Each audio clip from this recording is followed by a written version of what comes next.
യുഡിഎഫിലെ seat വിഭജനം പൂർത്തിയായില്ലെങ്കിലും seat ഉറപ്പിച്ച സ്ഥാനാർത്ഥികൾ മണ്ഡലത്തിൽ സജീവമാവുകയാണ്. പാലാ മണ്ഡലത്തിൽ മാണി സി കാപ്പനും കുന്നത്തൂർ മണ്ഡലത്തിൽ ഉല്ലാസ് കോവൂരും അനൌദ്യോഗിക പ്രചാരണം തുടങ്ങി.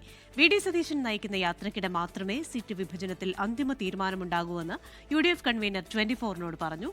എൽഡിഎഫിലേക്കുള്ള ജോസ് കെ മാണിയുടെ ക്ഷണം ജോസഫ് ഗ്രൂപ്പ് സംസ്ഥാന കോർഡിനേറ്റർ അപ്പു ജോസഫ് തള്ളി. യുഡിഎഫിന്റെ നേതാക്കൾ സീറ്റ് വിഭജന ചർച്ചകളിലും വെച്ചുമാറൽ നിർദ്ദേശങ്ങളിലും തല പുകച്ചുകൊണ്ടിരിക്കുകയാണ്. അന്തിമ തീരുമാനം ഇതുവരെ ആയിട്ടില്ല. എന്നാൽ പാലായിലും കുന്നത്തൂരും ഇതൊന്നും ബാധകമല്ല. നിയമസഭാ തെരഞ്ഞെടുപ്പിൽ പാലായിൽ തന്നെ മത്സരിക്കാൻ യുഡിഎഫ് നേതൃത്വം നിർദ്ദേശിച്ചതായി മാണി സി കാപ്പൻ 24നോട്. ഇവിടെ നല്ല ഭൂരിപക്ഷത്തിന് ജയിക്കും, കഴിഞ്ഞ തവണത്തേക്കാൾ ഏറെ ഭൂരിപക്ഷത്തിന് ജയിക്കും. ഭിത്തി എഴുതാൻ പറഞ്ഞിട്ടുണ്ട്, എഴുതി നമ്മളിപ്പം ഭിത്തി ബുക്ക് ചെയ്ത് കഴിഞ്ഞു.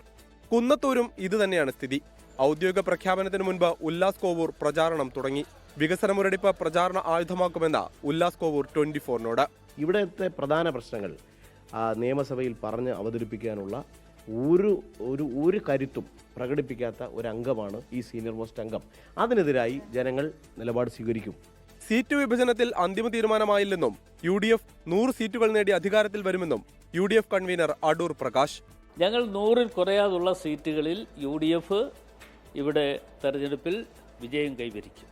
ഈ ജാഥയിൽ തുടർന്ന് ഉള്ള ദിവസങ്ങളിൽ തന്നെ എന്തായാലും നമ്മുടെ സ്ഥാനാർത്ഥി നിർണ്ണയവും മറ്റും ഉണ്ടാകും. കേരള കോൺഗ്രസുമായുള്ള സീറ്റ് വിഭജന ചർച്ചകൾ യുഡിഎഫിൽ തുടരുകയാണ്. മുന്നണിയിൽ ഒരു പ്രശ്നവുമില്ലെന്നും എൽഡിഎഫിലേക്കുള്ള ജോസ് കെ മാണിയുടെ ക്ഷണം തമാശയെന്നും അബു ജോസഫ് പ്രതികരിച്ചു. അല്ല, ജോസ് കെ മാണി ചുമ്മാ ഒരു തമാശ പറഞ്ഞതല്ലേ. ഈ 10 സീറ്റുകളിൽ നമ്മൾ നിർത്തുന്ന സ്ഥാനാർത്ഥികളുടെ കാര്യത്തിൽ തീർച്ചയായിട്ടും നമ്മൾ ഒന്നല്ല ഒരു 10 പ്രാവശ്യം വട്ടം ചിന്തിച്ചിട്ടേ നിർത്താവുള്ളൂ എന്നുള്ളൊരു എന്താ പറയുക, ഒരു റിക്വസ്റ്റ്, ഒരു അഭ്യർത്ഥന കോൺഗ്രസ് പാർട്ടിയുടെ ഭാഗത്തു നിന്ന്.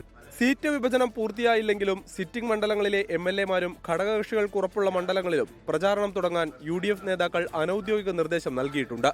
News desk 24. ലോകത്തെവിടെയായാലും ഏത് സമയത്തും 24 വാർത്തകളും ഓഗ്മെന്റഡ് റിയാലിറ്റി പാക്കേജുകളും എക്സ്പ്ലെയിനറുകളും വിശദമായി കാണാൻ ഞങ്ങളുടെ യൂട്യൂബ് ചാനൽ നിങ്ങൾക്ക് സബ്സ്ക്രൈബ് ചെയ്യാം.